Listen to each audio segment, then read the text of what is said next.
Now we turn our attention to what it means to live in a livable community and how you can find out how your community ranks. And joining us to explain all of this is Jay Haapala with the AARP Minnesota. So glad to have you with us. Yeah, thanks very much, Jody. Glad to be here. So what exactly, tell us all about maybe just about the AARP Livability program. What's that all about? Yeah, well, Livable Communities is an initiative from AARP, really in response to the fact that we all know the baby boomers are aging, right? And our mission is to enhance quality of life for us all as we age. There couldn't be much more that affects our quality of life other than the neighborhood that we live in. So Really? we think that's it goes down to that much? Yeah, most definitely.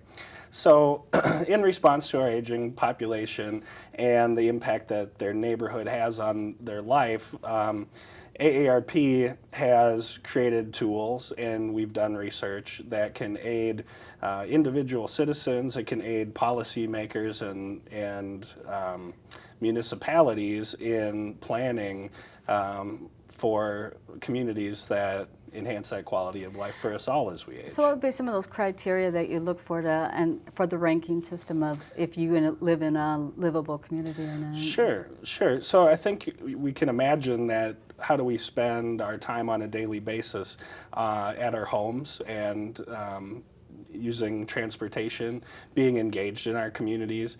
HealthCare is a major impact. It's an aspect of the livability of a community. So if you have barriers to transportation, you live maybe more in a rural area, that could be an issue if you're elderly or older population? Yeah, when it comes to issues like transportation, I know we were able to identify those aspects of a livable community based on research with AARP's membership. So we surveyed thousands of our members to find out exactly what are the aspects of their communities that are important to them. So that's how we came to understand what that is. And then what we've done with our livability index is taken research and metrics from 40 different sort of research studies or demographic surveys conducted by the U.S. Census, conducted by the Department of Housing and Urban Development, Centers for Disease Control,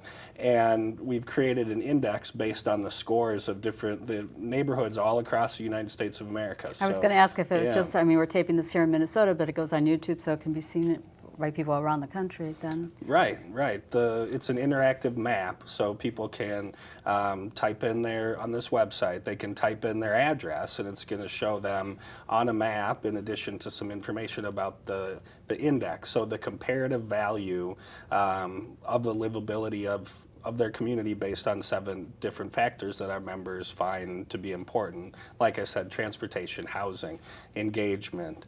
The engagement meaning the ability to have social connections in your community. The design of your neighborhood. Is it easy to So get it isn't just like your community at large, it could be right down to like your street? Right, yeah, a block group. So a block group within a municipality or within a zip code, for example. So one of the communities that carries our program is White Bear Lake. You were saying that you could use that as an example.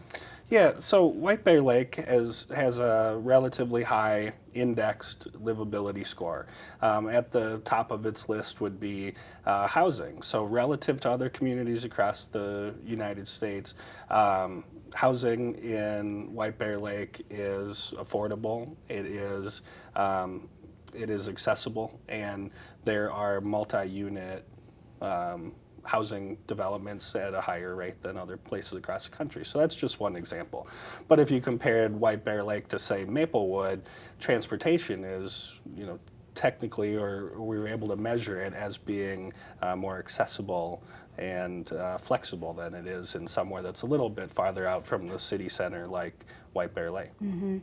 So if you have, it's great if you got a higher number, you can feel good about the place that you live, but what if you don't have a higher index number? Then what can you do about it? Yeah, sure, that's a good question. I think we created this tool for policymakers, for individuals. So if I was looking for a place to live and housing was important to me, I could use this tool to find, the type of housing that I was looking for.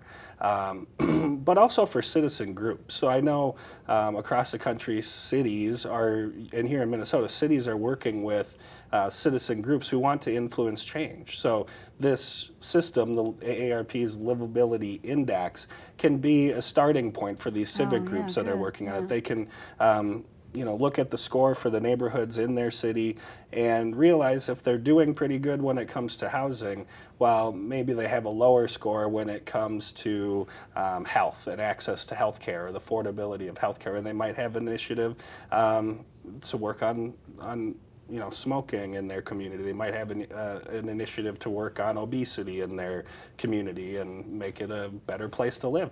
And obviously with AARP, it's aimed at 50 and what's this, the younger or something like that.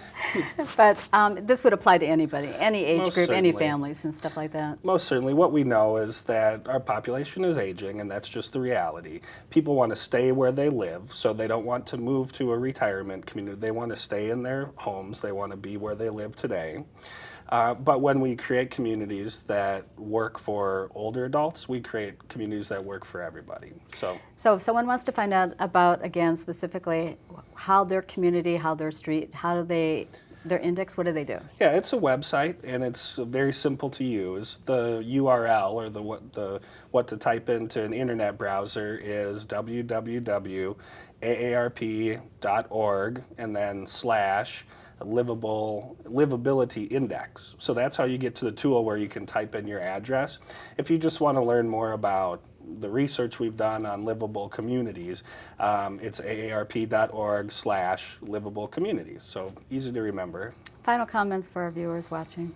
Yeah, I think there are a lot of possibilities for us. People are excited about their local communities. People are, we hear so much about this, support your locality, go local, right? And people care about where they live. They can get involved. They can work with AARP and our network of age-friendly communities to, be on the cutting edge of what it takes to build a great place to live.